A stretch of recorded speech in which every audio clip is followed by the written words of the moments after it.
कन्नड तालुक्यातील नाचनवेली येथे शेतकरी नितीन राजपूत यांच्या शेतात गेल्या 2 दिवसांपासून एकाच ठिकाणी उभ्या असलेल्या आणि उडता न येणाऱ्या जखमी बगळ्याला निसर्गमित्र देवीदास थोरात यांच्या तत्परतेमुळे जीवनदान मिळाले। राजपूत यांनी तातडीने थोरात यांच्याशी संपर्क साधला। घटनेची माहिती मिळताच थोरात यांनी घटनास्थळी धाव घेतली आणि त्या बगळ्याला घेऊन थेट पशुवैद्यकीय दवाखाना गाठला। येथे पशुवैद्यकीय अधिकारी डॉक्टर तय्यब अत्तार यांच्या मार्गदर्शनाखाली बगळ्यावर प्रथमोपचार करण्यात आले। पाणी आणि खाद्य देण्यात आले। उपचारानंतर थोरात यांनी पुढील देखरेखीसाठी वनविभागाच्या स्वाधीन केले। गेल्या 10-12 वर्षापासून जखमी वन्यप्राणी आणि पक्ष्यांना निस्वार्थीपणे मदत करून निसर्ग मित्र म्हणून ओळख निर्माण केलेल्या देवीदास थोरात यांच्या या माणुसकीच्या कार्याबद्दल परिसरात कौतुक होत आहे। यावेळी भरत थोरात, शेषराव थोरात, मधुकर सुरडकर, पालोदकर, विजय राजपूत इत्यादी उपस्थित होते आणि या बातमीचा आढावा घेतला आहे प्रतिनिधी प्रवीण खरात यांनी। नमस्कार मित्रांनो, मी निसर्गमित्र देवीदास थोरात आणि आज सकाळी आता 1 वाजेच्या सुमारास आमच्या नाचनवेलीतील शेतकरी मित्र नितेश राजपूत यांनी मला फोन केला। त्यांच्या शेतामध्ये हा पांढरा मोठा बगळा आहेत आणि या मोठा बगळा या ठिकाणी 2 दिवसापासून त्यांच्या शेतामध्ये आहे। त्याला उडता येत नाहीये आणि तो एका जागी थांबून होता। त्यांनी मला फोन केला, त्यानंतर आम्ही या ठिकाणी शेतात आलेलो आहे। आमचे मित्र भरताप्पा थोरात आणि हे सुरडकर भाऊ आणि शेतकरी हे आम्ही या ठिकाणी आहेत नितीन, आणि आता याला मी या ठिकाणी पशुवैद्यकीय दवाखाना या ठिकाणी घेऊन जात आहे। या संदर्भात मी प्रथम वन विभागाला जे या परिसरातले अधिकारी आहेत त्यांना सविस्तर याविषयी माहिती दिलेली आहे आणि याला उपचारासाठी मी दवाखान्यात या ठिकाणी घेऊन जात आहे। मित्रांनो, आपल्या परिसरात कुठेही जर पक्षी वगैरे जखमी वगैरे असला तर वन विभागाशी संपर्क करावा किंवा माझ्याच संपर्क करावा। पक्षी प्राणी हे आपल्या सृष्टीतील महत्त्वाचा भाग आहे आणि शेतकऱ्याचे मित्र देखील आहे मित्रांनो, त्यामुळे आपण वाचवावे। हा बगळा रेग्युलरपेक्षा मोठा आहे मित्रांनो। हा पांढरा बगळा, आपण जो नैसर्गिक बगळा आहे तो खूप छोटा असतो, त्याची मान छोटी असते, चोच लहान असते, परंतु हा मोठा बगळा आहे त्याच्यातलाच प्रकार असतो, खूप उंच आणि बघू शकता आपण लांब आहे त्याची। चला आपण याला या ठिकाणी आता दवाखान्यात या ठिकाणी घेऊन जाणार आहे। धन्यवाद। मंगळूरनाथ येथील जिल्हा परिषद क्रीडा मैदान छत्रपती शिवाजी महाराज चौकात दिनांक 1 नोव्हेंबर रोजी सायंकाळी 6 वाजता सकल हिंदू समाजाच्या वतीने विराट हिंदू धर्मसभेचे आयोजन करण्यात आले। या सभेला हिंदू बांधव भगिनींनी मोठ्या संख्येने उपस्थिती लावली। या धर्मसभेला गोशा महाल, भाग्यनगर, हैदराबाद येथील आमदार टायगर राजाभैया ठाकूर यांनी प्रमुख वक्ते म्हणून मार्गदर्शन केले। तसेच वृंदावन येथील श्री सुदर्शन गिरी नागा संन्यासी महाराज, श्री विभूषित स्वामी आणि श्री शिव व्यंकटेशानंद भारती महाराज यांचीही प्रमुख उपस्थिती होती। या सभेमधून समाजात एकजूट, धर्मजागृती आणि सामाजिक बांधिलकी निर्माण करण्याचा संदेश देण्यात आला। धर्म, संस्कृती आणि परंपराच्या संरक्षणासाठी संघटित राहण्याचे तसेच प्रत्येक हिंदूंनी एकजुटीने राष्ट्रीय स्वयंसेवक संघांमध्ये सामील होण्याचे आवाहन आयोजकांनी केले। तर वाशिम जिल्ह्यातील नवयुवकांमध्ये देखील या सभेबद्दल मोठा उत्साह दिसून आला। या बातमीचा आढावा घेतला आहे प्रतिनिधी विश्वास कुटे यांनी। मैं आगे बढ़ता रहूंगा, मैं जब तक जीवित हूँ नशा मुक्त अभियान में मैं लड़ता रहूंगा। ना खुद नशा करूंगा, ना दूसरों को करने दूंगा। मैं जब तक जीवित हूँ शस्त्र विद्या सीखकर दुश्मनों से लड़ने के लिए हमेशा तैयार रहूंगा। आज मैं यहाँ भवानी माँ को साक्षी मानकर, साधु संतों को साक्षी मानकर आज मैं यहाँ प्रतिज्ञा लेता हूँ।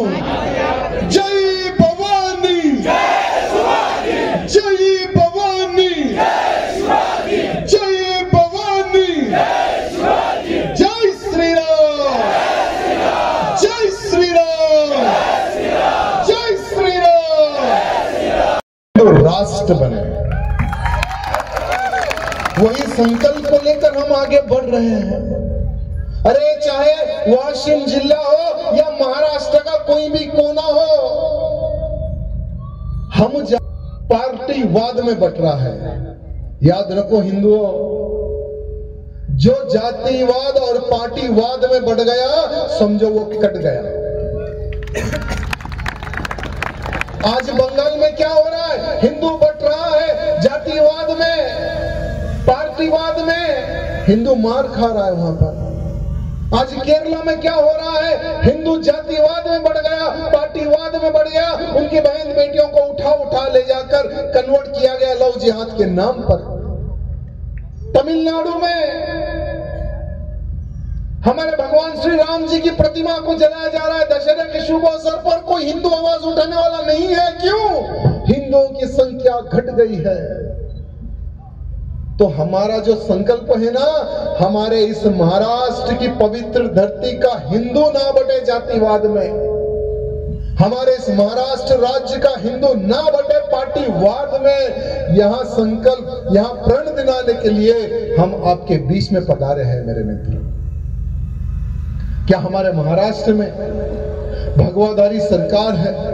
आप सबके आशीर्वाद से, आप सबके आशीर्वाद से, आप सबकी मेहनत से महाराष्ट्र में भगवाधारी सरकार आई है मेरे मित्रों।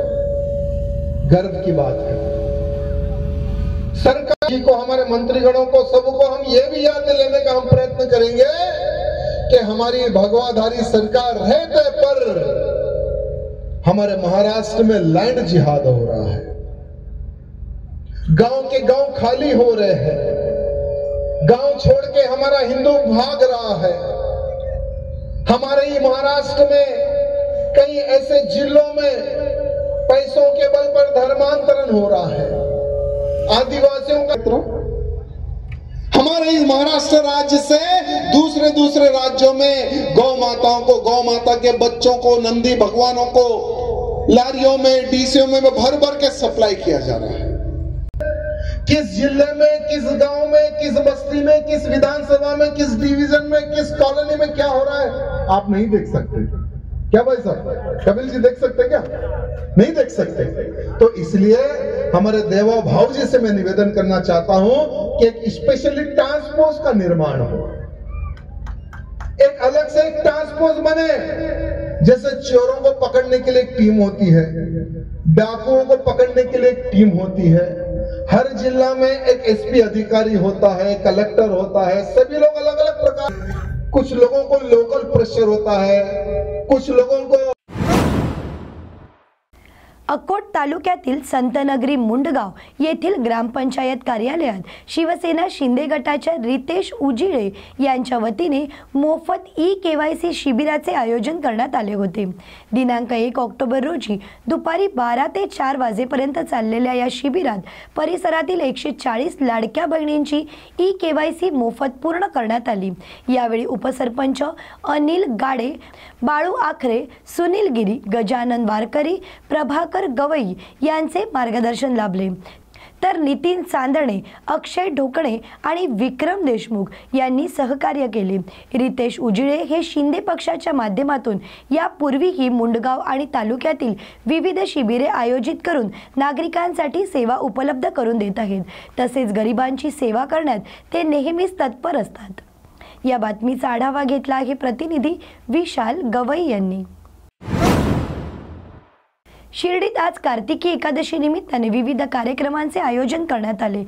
साईबाबा संस्थान विश्वस्त व्यवस्था शिर्डीच्या वतीने आज कार्तिकी एकादशी हा स्थानिक उत्सव मोठ्या उत्साहात साजरा करण्यात येत असून या निमित्ताने भाविकांसाठी श्री साई प्रसादालयात साबुदाणा खिचडीचा महाप्रसाद आयोजित करण्यात आला।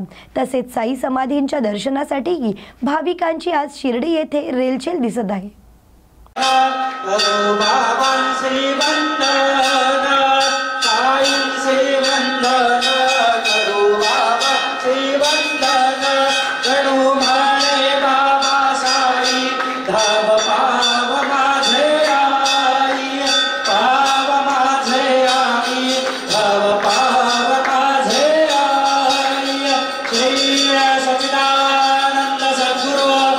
श्री चिंतामणी पार्श्वनाथ कचनेरजी यांचा वार्षिक यात्रा महामहोत्सव 2025 हा दिनांक 4 नोव्हेंबर ते 6 नोव्हेंबर या कालावधीत आयोजित करण्यात आला। पार पडलेल्या पत्रकार परिषदेत सुरेश कुमार कासलीवाल यांनी चिंतामणी पार्श्वनाथ भगवान यांना पुष्पहार अर्पण केला। या यात्रेसाठी संभाजीनगर शहरातील शहागंज टीव्ही सेंटर आणि देवळाई चौक या भागातून भाविकांना आणण्यासाठी खास 40 बसेसची व्यवस्था करण्यात आली। या व्यतिरिक्त शहरातून 13 पेक्षा जास्त दिंड्या निघणार आहेत, तर 5 ते 6 हजार भाविक पायी चालत येणार आहेत। संपूर्ण भारतातून भाविक या महोत्सवात सहभागी होणार असल्याची माहिती सूत्रांकडून प्राप्त झाली आहे। त्यामुळे कायदा आणि सुरक्षा सुव्यवस्थेच्या दृष्टिकोनातून उपविभागीय पोलीस अधिकारी पुष्पा नांगरे यांच्या मार्गदर्शनाखाली सहाय्यक पोलीस निरीक्षक रवी किरण दरवडे जय्यत तयारी करीत आहेत, अशी माहिती पत्रकार परिषदेत देण्यात आली आहे। या बातमीचा आढावा घेतला आहे आमचे प्रतिनिधी शिवम खिल्लारी यांनी। अशाच नवनवीन आणि ताज्या बातम्यांसाठी पाहत रहा न्यूज मराठी 24/7। नवा भारत नवा विचार।